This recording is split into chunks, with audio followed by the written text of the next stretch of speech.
La séptima edición del Maratón Acuático por la Esclerosis Múltiple ha sacado a relucir la cara más solidaria de los vecinos de la Puebla de Alfindén, en pleno programa de fiestas en honor a San Roque y la Asunción.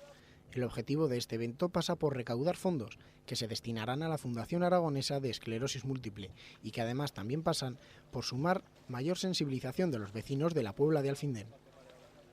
Que las personas vecinas nuestras, compañeros y amigos, pues sepan que de alguna manera estamos con ellos, ¿no? Que seguimos contando y que no los olvidamos, y menos en estas fechas que son fechas de alegría, fechas de entre todos disfrutar, de socializarnos más, de vivir un poco el pueblo.